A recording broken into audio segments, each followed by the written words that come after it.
بسم اللہ الرحمن الرحیم۔ آج کا ہمارا جو سبق ہے مرقات 17 نمبر سبق ہے، وہ کل منہما علی ثلاثۃ انحاء، اور منہما میں ایک ہے لفظیہ اور ایک ہے غیر لفظیہ۔ یہ دو قسمیں ہیں، لفظیہ اور غیر لفظیہ۔ تو ہم پچھلے سبق میں پڑھ چکے تھے کہ اگر دال لفظ ہو تو لفظیہ ہے، اگر دال غیر لفظ ہو یعنی لفظ نہ ہو تو غیر لفظیہ ہے۔ ابھی یہ تین قسمیں جو ہے یہ سبب کے اعتبار سے ہیں، سبب کے اعتبار سے کہ سبب کیا ہے؟ وضع ہے۔ یہ جو دلالت کر رہا ہے یہ کس وجہ سے کر رہا ہے؟ وضع کی وجہ سے کر رہا ہے، عقل کی وجہ سے کر رہا ہے، یا تبع کی وجہ سے؟ وضع، تبع اور عقل۔ وضع تو کسی چیز کے لیے کسی نام کو مخصوص کرنا کہ جب وہ بولا جائے یا محسوس کیا جائے اور دوسری چیز سمجھ میں آ جائے تو اس کو کہتے ہیں وضع، اس کو کہتے ہیں وضع۔ اور تبع ان طبیعت، اور عقل ان عقل کے فیصلہ کون کرے؟ عقل کرے۔ ابھی لفظیہ کی تین قسمیں بیان ہو رہی ہیں، ایک ہے عقلیہ، وضعیہ، تبعیہ اور عقلیہ۔ وضعیہ کی مثال یہاں پر زید، لفظ زید دیا ہے، لفظ زید یعنی وہ زید جس پر تلفظ ہو، نقش نہیں۔ میں نے زید لفظ یہاں لکھ دیا، یہ لفظ نہیں ہے۔ لفظ وہ ہے جو انسان کی زبان سے نکلے، اس کو کہتے ہیں لفظ، اور جو بورڈ پر لکھا ہے تو یہ غیر لفظی ہے، غیر لفظی ہے۔ تو لفظ زید۔ تبع جس طرح اوح، اوح، سینے میں درد ہے اور سینے میں درد کی وجہ سے طبیعت یہ چاہتا ہے کہ ایک آواز نکال دے، مجبور ایک آواز نکالنے کو پر مجبور ہو جاتا ہے، تو آواز نکلتی ہے تو لفظیہ ہے۔ سبب کون ہے؟ تبعیت۔ تو جب سبب تبعیت ہے یعنی تبع ہے تو اس وجہ سے اس کو لفظیہ اور تبعیہ کہتے ہیں۔ ایک ہے دیز، لفظ دیز۔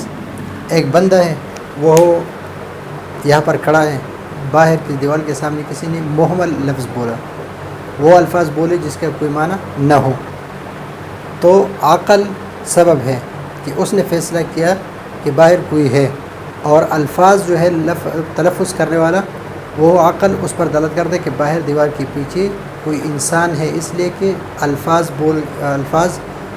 سنے گئے، تو اس وجہ سے یہ عقلیہ ہے۔ تو اس کو سبب، اس کو وضعیہ، لفظیہ، وضعیہ،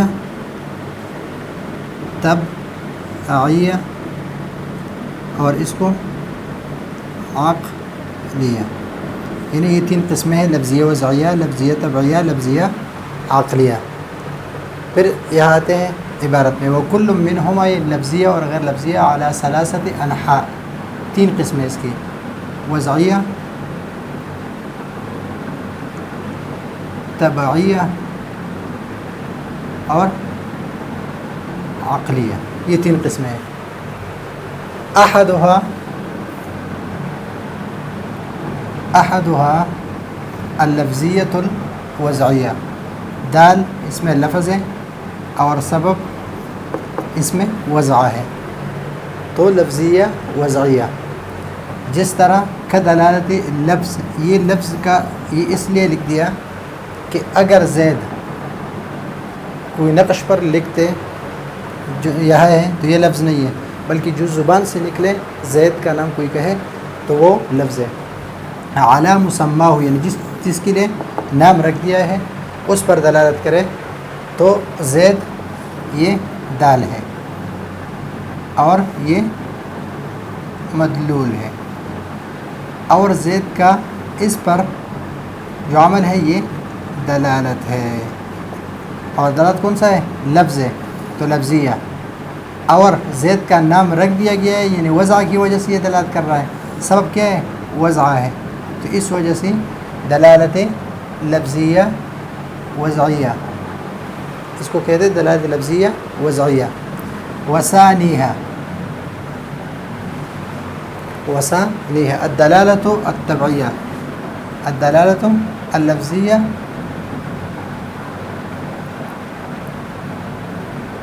التبعیہ، کہ دال اس میں لفظ ہو اور سبب کیا ہو؟ تبعیت ہو۔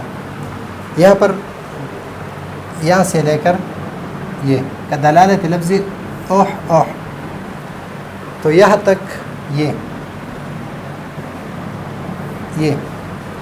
یہ صرف یہ بیان کر رہے ہیں کہ بضم الحمزہ، حمزہ پر ضمہ پڑھے، اوح اوح، وسکون الحاء المہملہ، حا کو ساکن کر دیں، بسکون الحاء المہملہ، یہ مہملہ کا لفظ جو ہے اکثر کتابوں میں مہملہ اور معجمہ کا لفظ آتا ہے، معجمہ، مہملہ اور معجمہ، تو ابھی مہملہ جو ہے جس پر نقطہ نہ ہو، اور معجمہ جس پر نقطہ ہو، جس پر نقطہ نہ ہو مہملہ، جس پر نقطہ ہو وہ معجمہ، تو یہ اوح اوح نہیں ہے بلکہ اوح اوح ہے۔ اور وقیلہ بفتحہا، یعنی اس حمزہ کو مفتوح بھی پڑھ سکتے ہیں، یا حمزہ کو وسکون الحاء المہملہ وقیل بفتحہا واح اوح، اح اح اوح اوح، اس طرح بھی پڑھ سکتے ہیں۔ تو یہ کہ دلالت لفظ اوح اوح جو ہے یہ دلالت کرتا ہے علی وجع الصدر، سینے کی درد پر، اوح اوح یہ الفاظ ہیں تو لفظیہ ہے، اور دلالت کرتا ہے علی وجع الصدر، کس پر؟ سینے کی درد پر، وجع کہتے ہیں درد کو اور صدر کہتے ہیں سینہ، اس لیے کہ تبعیت محتاج ہے اس کی پیدا کرنے کی، یعنی پیدا کر یہ لفظ کو کہ یہ لفظ نکال دے، اس کو مجبور ہے۔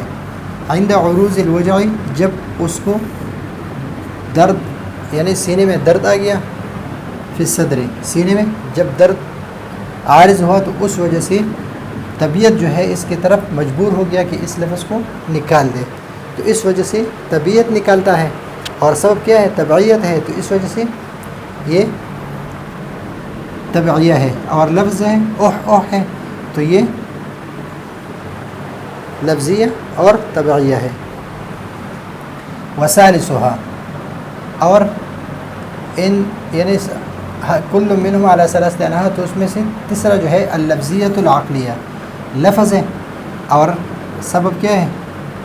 عقل ہے، دال کیا ہے؟ لفظ ہے، کدلالت لفظ دیز، لفظ دیز جو ہے یہ محمل لفظ ہے، اس کا مطلب یہ کہ کوئی بھی محمل لفظ ہو، انسان کی باتیں ہو لیکن سمجھ میں نہ آ رہے ہو تو وہ سنی جائے، من وراء الجدار، وراء پیچھے، الجدار دیوار، یعنی دیوار کے پیچھے سنا جائے، تو یہ دلالت کس چیز پر دلالت کرے؟ کدلالت لفظ دیز المسموع من وراء الجدار علی وجود اللافظ، تلفظ کرنے والے کی موجودگی پر، تلفظ کرنے والے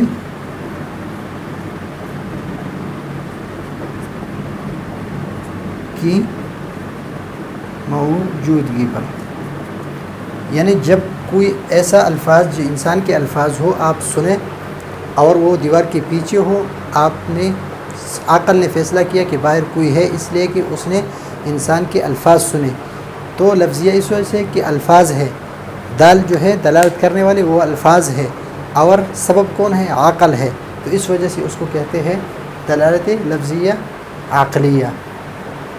اور اسی طرح دلالت غیر لفظیہ وضعیہ، دلالت غیر لفظیہ تبعیہ، اور دلالت غیر لفظیہ عقلیہ بھی ہے۔ تو یہ ہے آج کا ہمارا سبق۔ اگلے سبق کے لیے اجازت چاہتے ہیں. اللہ حافظ.